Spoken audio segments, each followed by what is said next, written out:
নমস্কার, কেমন আছেন আপনারা? আমাদের এই ছোট্ট চ্যানেল বাঙালি রান্নাবান্নায় আপনাদের স্বাগত। আজকে বানাবো আমরা আম তেল। তার জন্য আমগুলো পরিষ্কার করে ধুয়ে নিয়েছি। এবার এগুলো আমরা কেটে নেব। আমগুলো কেটে নিয়েছি। এবার এর মধ্যে দিয়ে দিচ্ছি নুন আর হলুদ, দিয়ে এগুলো ভালো করে মেখে নেব। ভালো করে এগুলো মেখে নিয়েছি। এবার এগুলো একদিনের জন্য রোদে দেব। আচারের মশলার জন্য নিয়ে নিয়েছি 2 টেবিল চামচ জিরে, 2 টেবিল চামচ ধনে, 2 টেবিল চামচ সর্ষে, হাফ টেবিল চামচ মেথি, 1 টেবিল চামচ মৌরি, আর নিয়েছি 2টো শুকনো লঙ্কা। এই মশলাগুলো শুকনো কড়াইতে ভেজে নেব।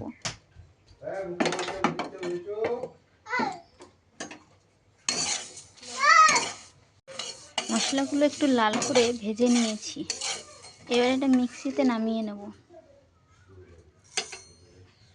মিক্সিতে মশলাটা ভালো করে গুঁড়ো করে নেব। হয়ে গিয়েছে। এবার তেলটা একদম লো ফ্লেমে দিয়ে এর মধ্যে দিয়ে দিচ্ছি আমি কিছুটা পরিমাণ কালো জিরে, 1 চামচ হলুদ, 1 চামচ শুকনো লঙ্কার গুঁড়ো, দিয়ে দিচ্ছি 1 চামচ পরিমাণে লবণ। এবার আমি আমগুলো এর মধ্যে দিয়ে দিচ্ছি।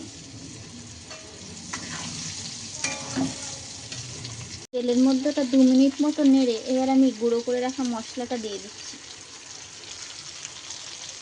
দিয়ে এটা নেড়ে গ্যাসের ফ্লেমটা এবার আমি বন্ধ করে দেবো।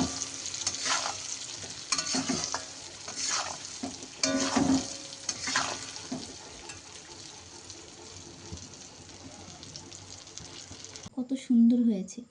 এটা মুড়ি বা ভাতের সাথে কিন্তু খেতে খুবই সুস্বাদু লাগে।